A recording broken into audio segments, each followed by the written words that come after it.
आप सभी का स्वागत है प्रतिभा क्लासेस में। आज हम पढ़ेंगे रीतिकाल के महत्वपूर्ण वस्तुनिष्ठ प्रश्न भाग 1 को। इस भाग 1 में मैंने अति महत्वपूर्ण 50 प्रश्नों को लिया जो कि आने वाली नेट, सेट तथा असिस्टेंट प्रोफेसर जैसी परीक्षाओं की दृष्टि से महत्वपूर्ण है। आइए जान लेते हैं। पहला प्रश्न हमारा, निम्नलिखित कवियों के जीवन काल का सही आरोही क्रम क्या है? मतलब कि घटते से बढ़ते क्रम की ओर हमें लगाना है। सबसे पहले किसका जन्म हुआ, फिर उसके बाद किसका, इस क्रम में। तो सबसे पहले जो है बिहारी जी का जन्म माना जाता है रीतिकाल के कवियों में, जो कि यहाँ दिए हुए हैं। फिर उसके बाद नाम आता है भूषण जी का, फिर है मतीराम जी और फिर देव। इसी क्रम में हम इनको रखेंगे। नेक्स्ट है, निम्नलिखित में से कौन सा एक कवि लक्षण ग्रंथकार नहीं है? अर्थात कि ऐसा कौन सा कवि जिसने लक्षण ग्रंथ की रचना नहीं की? तो घनानंद ने लक्षण ग्रंथ की रचना नहीं की। घनानंद वैसे रीति मुक्त कवि भी कहे जाते हैं। उन्होंने रीति में बंद कर या रीति की परिपाटी में बंद कर काव्य रचनाएं नहीं लिखी। नेक्स्ट है, निम्नलिखित रचनाओं और रचनाकारों में सही विकल्प कौन सा है? तो यहाँ भाषा भूषण जो रचना है वो किसकी है? जसवंत सिंह की। बाकी सभी रचनाएं हैं यहाँ पर गलत है। नीचे इसका मैंने जो क्लियरिफिकेशन कर सकते हैं हम वो भी दिया हुआ है। कर्णाभरण जो रचना है कवि गोविंद की है। रतन हजारा जो है रसनिधि की रचना है और रस रहस्य जो है कुलपति मिश्र जी की रचना मानी जाती है। नेक्स्ट है,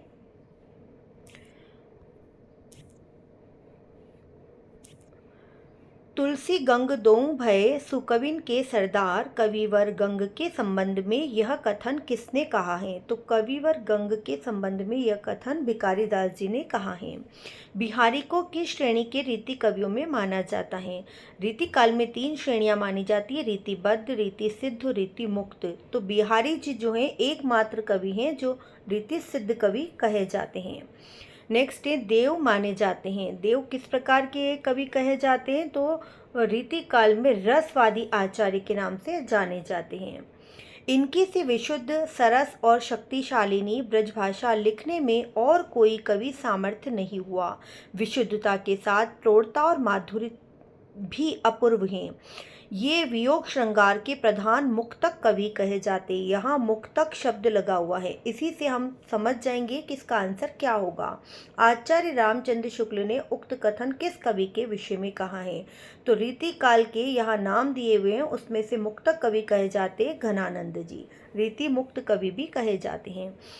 हिंदी रीति ग्रंथों की अखंड परंपरा का आरंभ आचार्य रामचंद्र शुक्ल जी ने किससे माना? मतलब कि आचार्य रामचंद्र शुक्ल जी ने रीतिकाल का प्रवर्तक किसे माना, ये भी पूछ सकते हैं। तो चिंतामणि जी को। वैसे सर्वमान्य माना जाता है कि रीतिकाल के प्रवर्तक कौन है? तो आचार्य केशवदास जी हैं। व्यंग जीव हैं कवित्व, शब्द अर्थ गति अंग, सोई उत्तम काव्य हैं वर्णे व्यंग प्रसंग। उक्त कथन किस आचार्य का माना जाता है? तो प्रताप शाही जी का कथन है। नेक्स्ट है, आचार्य रामचंद्र शुक्ल जी ने भक्ति काल, सगुण धारा, फुटकल रचनाएं शीर्षक के अंतर्गत परिगणित किस कवि के लिए कहा है? किस कवि के लिए कहा है? ये जो नीचे लाइनें दी है किसके विषय में कही है? निम्न को कवि हृदय मिला ही नहीं था, उसमें वह सहृदय और भावुकता न थी जो एक कवि में होनी चाहिए। वे संस्कृत साहित्य से सामग्री लेकर अपने साहित्य और रचना कौशल की धाक जमाना चाहते थे। आचार्य रामचंद्र शुक्ल जी ने ये कथन किसके विषय में कहा है? तो केशवदास जी के विषय में कहा है। नेक्स्ट है, हिंदी साहित्य के उत्तर मध्यकाल को कला काल किसने कहा है? महत्वपूर्ण प्रश्न है। तो रमाशंकर शुक्ल रसाल जी ने इसे कला काल कहा है। रीतिकाल की भूमिका पुस्तक के लेखक कौन है? ये एक आलोचनात्मक पुस्तक है, तो इसके पुस्तक के लेखक डॉक्टर नगेंद्र माने जाते हैं। निम्नलिखित कवियों में से किसे प्रेम की पीर का कवि कहा जाता है? ये प्रश्न का उत्तर हम सभी जानते हैं। घनानंद जी को आचार्य रामचंद्र शुक्ल जी ने प्रेम की पीर का कवि कहा है। अमी हलाहल मद भरे श्वेत श्याम रत्नार किस कवि की पंक्तियां हैं? ये महत्वपूर्ण पंक्तियां और रसलीन की मानी जाती हैं। जगत विनोद की रचना किस कवि ने की? तो जगत विनोद जो है ये राजा जगत सिंह के आश्रय में रहकर पद्माकर जी ने इसकी रचना की थी। नेक्स्ट है, काव्य विवेक के रचनाकार कौन है? तो चिंतामणि जी माने जाते हैं। फाक की भीड़ अभीरन में गई गोविंद ले गई भीतर गोरी के रचनाकार कौन है?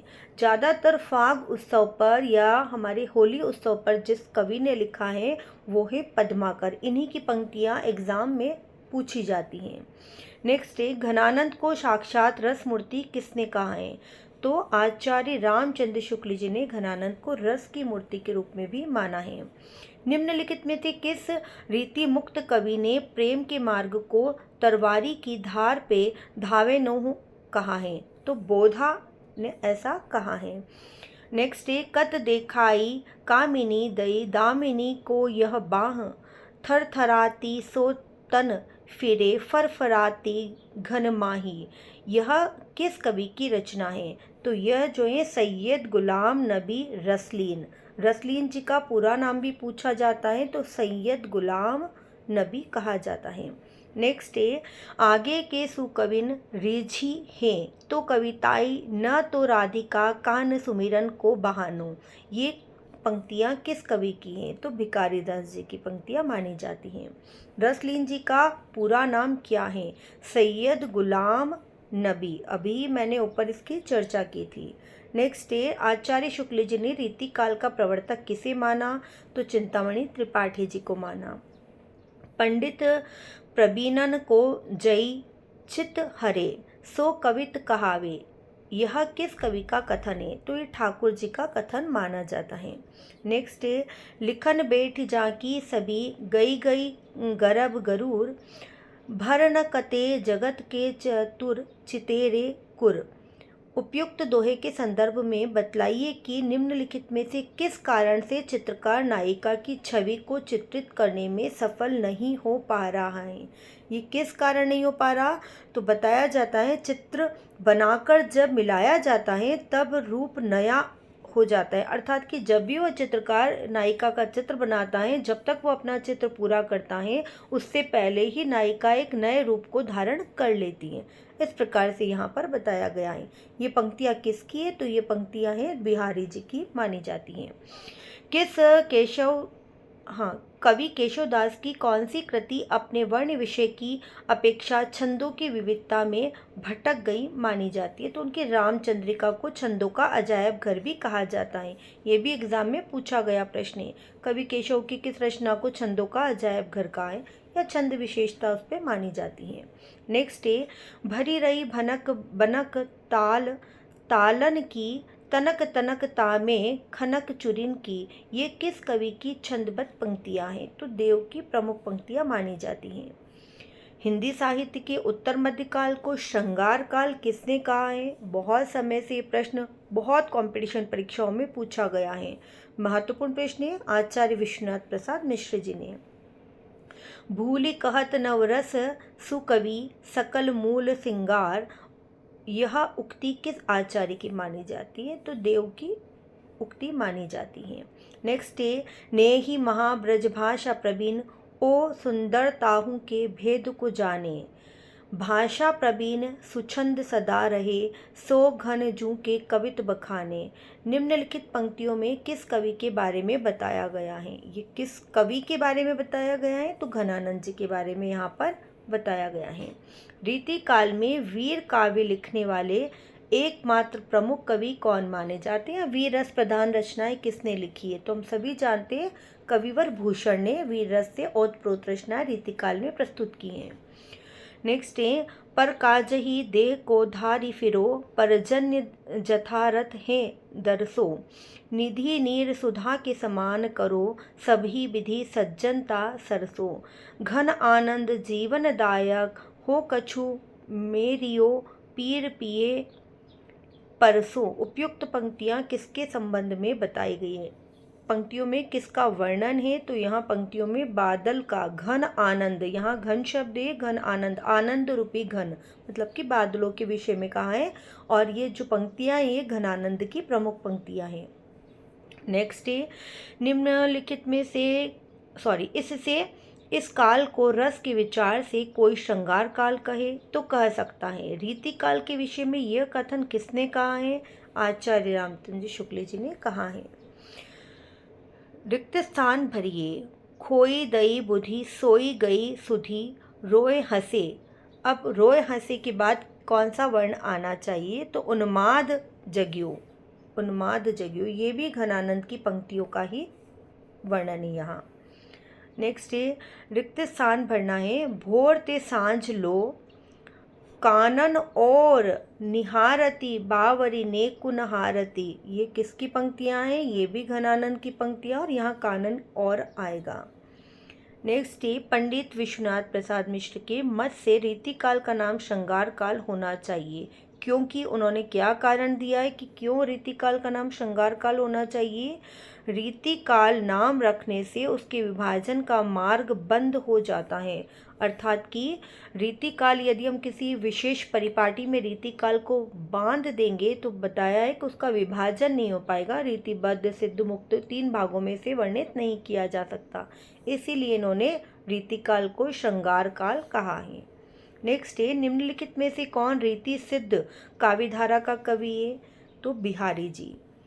नी की दई का नहीं फी की परी गुहारी तजो मनो तारन बिरुदु बारनु तारी। बिहारी के दोहे में भाव कौन सा व्यक्त है? तो यहाँ भक्ति भाव व्यक्त किया गया है। लोग हैं लागी कवित बनावत मोहि तो मोर कवित बनावत, पंक्तियाँ किसकी है? प्रसिद्ध पंक्तियाँ घनानंद जी की। वहे मुस्कान नहीं वहे मृदु बत रानी वहे लकड़ कीली बानी आनी उर में अरती, इन पंक्तियों में वियोग की कौन सी दशा बताई गई है?